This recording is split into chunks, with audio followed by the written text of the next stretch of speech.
Et on souhaite maintenant avoir plus de détails sur ta carrière, Hugo, qui est vraiment prestigieuse, avec des étapes dans des clubs importants comme chez les pros. 11 années déjà en Pro A avec la SIG où tu as fini ta formation après le Pôle Espoir.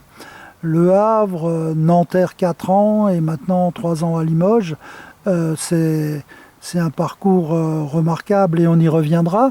Mais si on peut commencer par le début, tu as débuté à Riedisheim. Et c'était d'abord tes premiers entraîneurs, tu vas nous le dire. J'ai eu Michel Lyonnaire pendant 2 ans, il me semble, en mini-poussin. Et après, j'ai eu mon père pendant 3 ans. Bruno Invernizzi, qui était lui-même un bon joueur de la région et qui a voulu inculquer quelques bases à son fils, c'est ça? Surtout les bases de rigueur. De rigueur, oui. C'était un peu plus dur, un peu moins drôle des fois, mais on était encore tout jeune, on était courait un peu dans tous les sens et il a réussi à nous fixer un petit peu, à nous obliger à bosser sérieusement, on va dire. Est-ce qu'il t'a aussi fait aimer le bois, si j'ose dire? J'ai vu dans un article à Limoges que pendant le Covid, tu étais revenu chez maman et tu coupais du bois.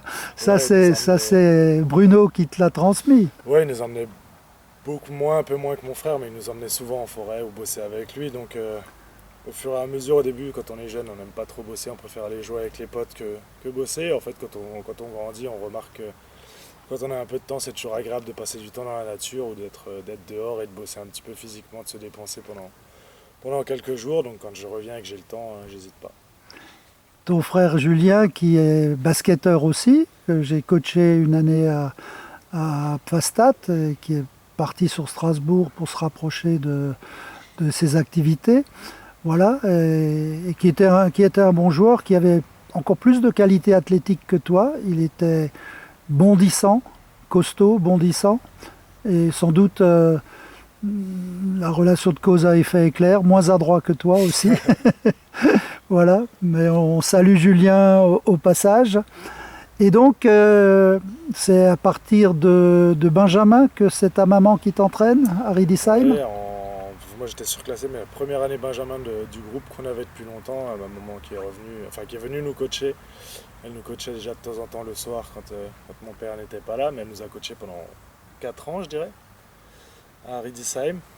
Enfin 2 ans à Riedisheim et 2 ans en adjoint à Mulhouse. Donc 3 ans à Riedisheim et une année en adjoint à Mulhouse. On en a déjà parlé, elle t'a accompagné donc de Riedisheim à ton passage à Mulhouse pour les minimes. Ça commençait déjà par l'enseignement rigoureux des fondamentaux?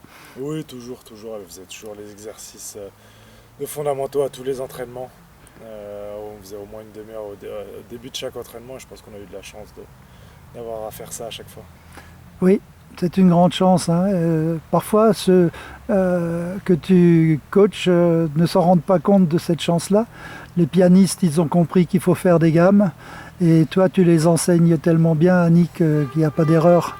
On est sûr d'avoir les bons gestes. Est-ce que tu as fait travailler le tir ou c'était quelque chose de naturel? Non, j'ai fait travailler le tir en poussant déjà, hein, des entraînements complémentaires pendant les vacances. Non, de toute façon, je ne sais pas comment on peut jouer au basket sans fondamentaux, hein, et sans travailler ses appuis.